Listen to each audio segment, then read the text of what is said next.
بسم اللہ الرحمن الرحیم۔ السلام علیکم۔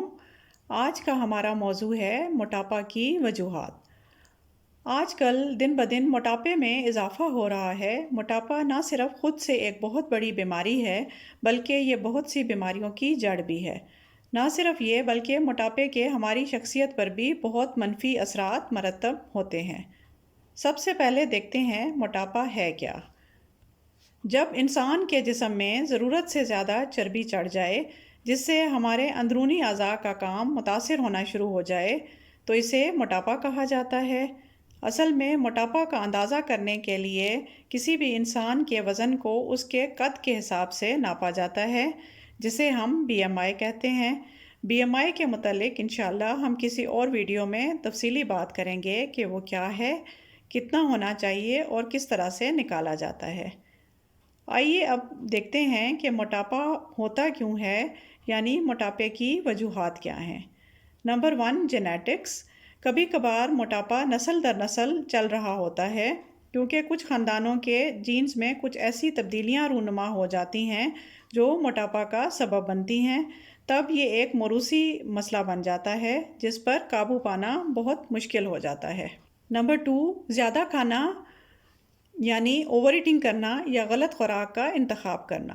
یہ دونوں موٹاپا کی بہت بڑی وجوہات ہیں۔ اکثر لوگ اپنے جسم کی ضرورت سے زیادہ کھا لیتے ہیں یعنی اوور ایٹنگ کر لیتے ہیں، اور یہ زیادہ کھانا ہمیں توانائی مہیا کرنے کے بجائے ہمارے جسم میں چربی کی تہہ بنا دیتا ہے جسے ٹرائی گلیسرائڈز کہا جاتا ہے، اور یہ ٹرائی گلیسرائڈز ہمارے لیے نہایت ہی نقصان دہ ثابت ہوتے ہیں اور یہ بہت سی بیماریوں کا پیش خیمہ ہوتے ہیں۔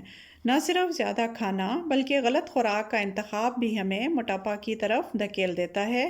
چونکہ آج کل زیادہ لوگوں کا رجحان جنک اور پروسیسڈ فوڈز کی طرف ہے اور بیکری آئٹمز کو بہت پسند کیا جاتا ہے اور اکثر اوقات تلی ہوئی چیزیں کھائی جاتی ہیں، یہ تمام غذائیں ہمارے موٹاپا کا سبب بنتی ہیں۔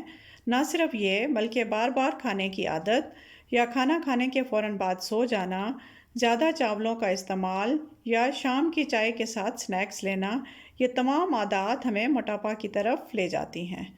نمبر 3، واک یا ایکسرسائز نہ کرنا۔ اگر جسم کو زیادہ حرکت میں نہ رکھا جائے، زیادہ بیٹھنے والے کام کیے جائیں اور تھوڑے فاصلے پر بھی جانے کے لیے گاڑی کا استعمال کیا جائے اور کھانے کے بعد اگر چہل قدمی نہ کی جائے تو زیادہ خوراک چربی کے طور پر ہمارے جسم پر جمع ہونا شروع ہو جاتی ہے اور موٹاپا کی وجہ بنتی ہے۔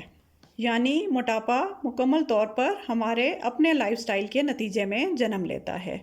نمبر 4، کچھ بیماریاں جیسے کہ گلہڑ کی وہ بیماری جس میں تھائرائیڈ ہارمون کم بنتا ہے جسے ہائپو تھائرائیڈزم کہا جاتا ہے۔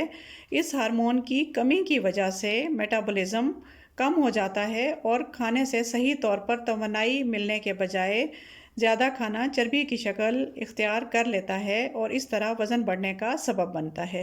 اسی طرح کشنگ سنڈروم بھی ایک بیماری ہے جس میں جسم کے اندرونی اسٹیرائڈز کی مقدار بڑھ جاتی ہے اور وہ موٹاپے کی وجہ بنتے ہیں۔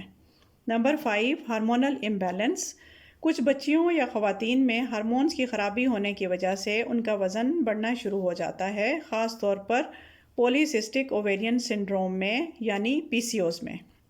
اسی طرح دو ہارمونز انسولین اور لیپٹن، جب ان دونوں ہارمونز کی ریزسٹنس ہو جائے تو بھی موٹاپا ہونا شروع ہو جاتا ہے۔ نمبر 6، کچھ دوائیاں بھی وزن بڑھنے کی وجہ بن سکتی ہیں، مثلاً مانع حمل گولیاں یعنی منصوبہ بندی کے لیے استعمال ہونے والی گولیاں، یا مرگی یا ڈپریشن کے لیے استعمال کی جانے والی ادویات بھی وزن بڑھاتی ہیں اور موٹاپا کی وجہ بنتی ہیں۔ اسی طرح کچھ پرانے امراض یا آٹو امیون ڈیزیزز یا دمے کے لیے اسٹیرائڈز استعمال ہوتے ہیں۔ یہ اسٹیرائڈز کشتوں اور حکیموں کی دوائیوں میں بھی استعمال کیے جاتے ہیں جو نہ صرف موٹاپا بلکہ انسان کے لیے بہت تباہی کا سبب بنتے ہیں۔ نمبر 7، پریشانی اور ڈپریشن۔ پریشانی یا ڈپریشن میں انسان کو نہ صرف بھوک زیادہ لگتی ہے بلکہ اس عالم میں پریشانی کے باعث نیند میں بھی خلل ہوتا ہے جو زیادہ کھانے پر مجبور کر دیتا ہے۔ اس طرح وزن بڑھنا شروع ہو جاتا ہے امید کرتی ہوں آپ کو میری ویڈیو پسند آئی ہوگی۔ اب اجازت دیجیے، اللہ نگہبان۔